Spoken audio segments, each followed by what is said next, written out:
Hello guys, ಇದು trading related video ಅಲ್ಲ.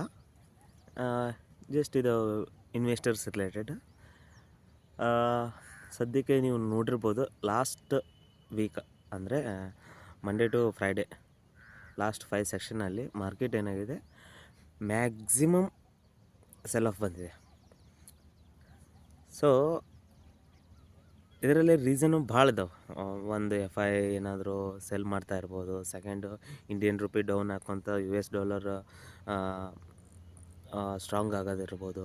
ಅದನ್ನು ಬಿಟ್ಟರೆ ಪೋವೆಲ್ 0.25 ಬೇಸಸ್ ಅಂದು ನೆಕ್ಸ್ಟ್ ಇಯರ್ದು ಸಹಿತ ಅಡ್ವಾನ್ಸಾಗಿ ಹೇಳಿದ್ದಿರ್ಬೋದು.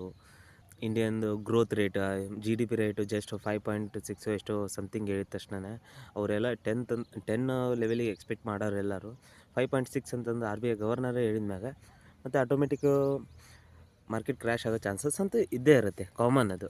ಇವೆಲ್ಲ ರೀಸನ್ ನೋಡ್ಕೊತ ಹೋದರೆ ಇವಾಗ ಇನ್ವೆಸ್ಟ್ಮೆಂಟ್ ಹೋಲ್ಡ್ ಮಾಡೋದು ಅಥವಾ ಇನ್ವೆಸ್ಟ್ಮೆಂಟ್ ಮಾಡೋದು ರೈಟ್ ಟೈಮ್ ಹೌದೋ ಅಲ್ಲ ಡೌಟ್ ಬರುತ್ತೆ. ನೀವು ನೋಡಿರ್ಬೋದು, ಲಾಸ್ಟ್ ವೀಕ್ ಒಳಗಡೆ ನಿಮ್ಮದು ಮ್ಯಾಕ್ಸಿಮಮ್ ಅಂತಂದರೆ ಎಷ್ಟು ಗೊತ್ತು, ಹತ್ತತ್ರ ಒಂದು 10-15% ನಿಮ್ಮದು ಮೈನಸ್ಸೇ ಇರುತ್ತೆ. ನಿಮ್ಮ ಪೋರ್ಟ್ಫೋಲಿಯೋ -15% ಇರುತ್ತೆ. ಸೊ ನಾನೇನು ಸಜೆಷನ್ ಮಾಡ್ತೀನಿ ಅಂತಂದರೆ, ಇಲ್ಲ ಜಸ್ಟ್ ಮಾರ್ಕೆಟ್ ಬಗ್ಗೆ ನಂದು ಪ್ರಿಡಿಕ್ಷನ್ ಏನೈತೆ ಅಂತಂದು ಹೇಳ್ತೀನಿ. ಸಜೆಷನ್ ಅಂದ್ಕೊಂಡು ಇನ್ವೆಸ್ಟ್ಮೆಂಟ್ ಮಾಡೋದು ಇಡೋದು ಬಿಡಬೇಡ್ರಿ, ಇಲ್ಲ ಮಾಡೋಕ್ಕೂ ಹೋಗ್ಬೇಡ್ರಿ. ನನ್ನ ಒಪಿನಿಯನ್ ಏನಂತಂದ್ರೆ ಮಾರ್ಕೆಟ್ ಬಗ್ಗೆ, ಸದ್ಯಕ್ಕೆ 50,000 ಬ್ಯಾಂಕ್ ನಿಫ್ಟಿ ಸಪೋರ್ಟ್ ಐತಿ, 23,200 ನಿಫ್ಟಿ ಸಪೋರ್ಟ್. ಇವೆರಡು ಏನಾದರೂ ಬ್ರೇಕ್ ಆಯಿತು ಅಂದ್ಕೊಳ್ಳೋಣ, next bank Nifty direct 45,000. Okay, ಅದು 2 ಡೇಸು 3 ಡೇಸು ಮ್ಯಾಟರ್ ಅಲ್ಲ, 1 ಮಂತ್ನೂ ಹೋಗ್ಬೋದು, ಬಟ್ ಹೋಗುತ್ತೆ ಡೆಫಿನೆಟ್ಲಿ. ಅದನ್ನು ಬಿಟ್ಟರೆ ನಿಫ್ಟಿ ಒಳಗಡೆ ಒಂದು ಇದನ್ನು ನೋಡಿರ್ಬೋದು ನೀವು, 20,200ಲಿಂದ 24,000, ಏನೋ 20,400ಕ್ಕೆ ಅದೊಂದು ಗ್ಯಾಪ್ ಅಪ್ ಇದೆ.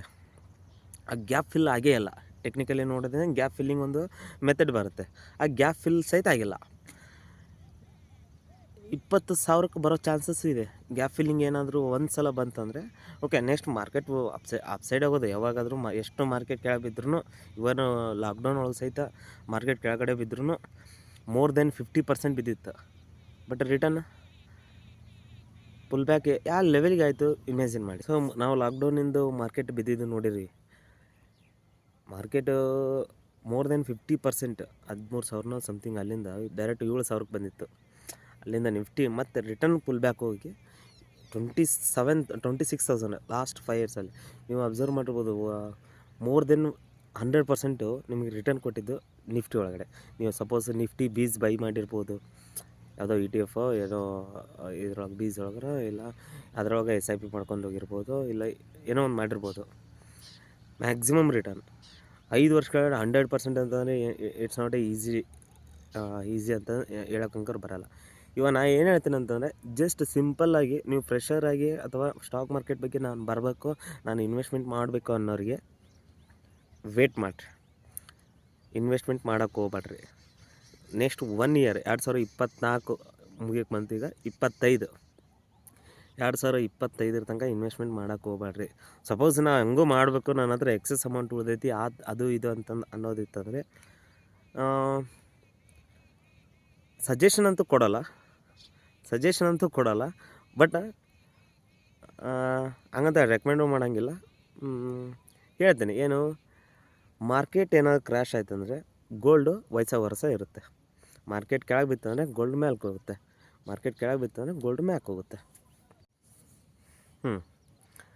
ಸೊ ಸದ್ಯಕ್ಕೆ ಗೋಲ್ಡ್ ರೇಟ್ ಅಂಕರೆ 76,420. ಇವಾಗ ನಾನು ವೀಡಿಯೋ ಮಾಡೋ ಟೈಮ್ ಒಳಗಡೆ 74,420 ಇದೆ. ಸೊ ಇದು ಎಲ್ಲಿಗೆ ಹೋಗುತ್ತಾ, ಹೆಂಗೆ ಹೋಗುತ್ತಾ, ಮೇ ಬಿ 1 ಲಕ್ಷ ಟಚ್ ಆಗ್ಬೋದು. ಗೋಲ್ಡ್ ಇನ್ವೆಸ್ಟ್ಮೆಂಟ್ 1 ಲಕ್ಷ ಟಚ್ ಆಗ್ಬೋದು.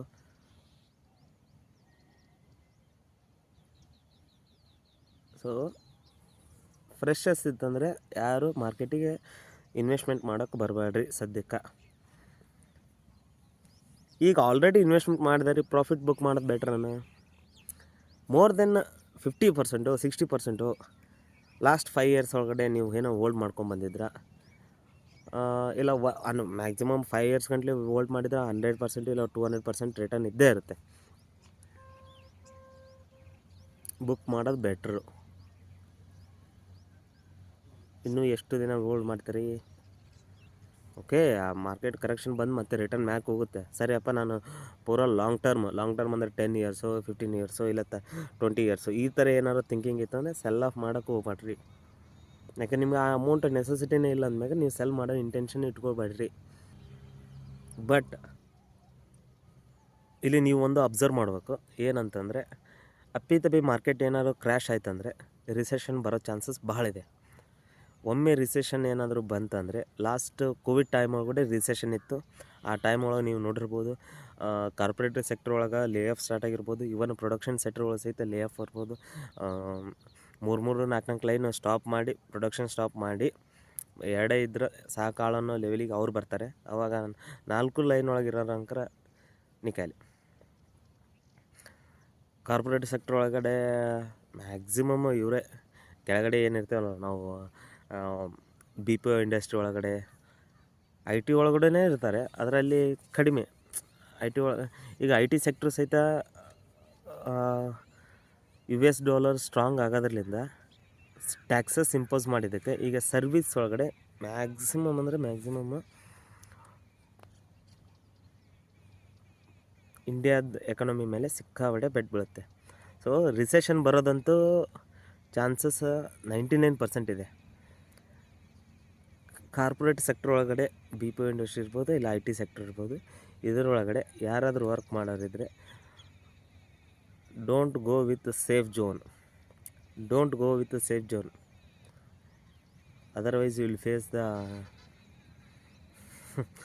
ನನಗೆ ಹೇಳೋಕ್ಕೂ ಆಗ್ತಿಲ್ಲ. ನೆಕ್ಸ್ಟ್ ನಿಮಗೆ ಅವ್ರೇನು ನಿಮಗೆ 6 ತಿಂಗಳದಾಗ ರಿಟರ್ನ್ ಕರ್ಕೊತಾರೆ, ಅದು 2 ತಿಂಗಳ ತನಕ ಪೇಮೆಂಟ್ ಕೊಡ್ತಾರೆ, ನಡಿ ಕಿಕ್ ಆಫ್, ದ್ಯಾಟ್ಸ್ ಇಟ್. ಯಾಕಂದ್ರೆ ನಾನು MNC ಒಳಗಡೆ ಇದ್ದ, ನಾನು ಬಿ ಪಿ ಒ ಇಂಡಸ್ಟ್ರಿ ಒಳಗಿಂದ ಬಂದು 3-4 ವರ್ಷ ಆಯ್ತು ಇವಾಗ ನಂದು ಎಕ್ಸ್ಪೀರಿಯೆನ್ಸಲ್ಲಿ. ಬಟ್ ಇವಾಗ ನಾನು ಕಂಪ್ಲೀಟ್ ಟ್ರೇಡರ್ ಆಗಿದ್ದಕ್ಕೆ ನಾನು ನಿಮಗೆ ಒಂದು ಸಜೆಷನ್ ಕೊಡ್ತೀನಿ, don't go with a safe zone. ಅವ್ರು ಯಾವಾಗ ನಿಮಗೆ ಕಿಕ್ಔಟ್ ಮಾಡ್ತಾರೆ, ಯಾವ ರೀಸನ್ ಕಿಕ್ಔಟ್ ಮಾಡ್ತಾರೆ ಅನ್ನೋದು ನಿಮಗೆ ಯಾವುದಕ್ಕೂ ಐಡಿಯಾ ಇರೋದಿಲ್ಲ. ನೋಡೋಣ, ಮೇ ಬಿ ಇದು ವಿಡಿಯೋ ಲೆಂತ್ ಆಯ್ತು ಅಂದ್ಕೊಳ್ಳೋಣ. ಆ್ಯಕ್ಚುಲಿ ಇನ್ವೆಸ್ಟ್ಮೆಂಟ್ ಮಾಡೋಕ್ಕಂತೂ ಹೋಗ್ಬೇಡ್ರಿ ಸದ್ಯಕ್ಕೆ.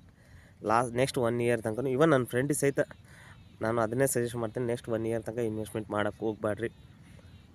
Thank you.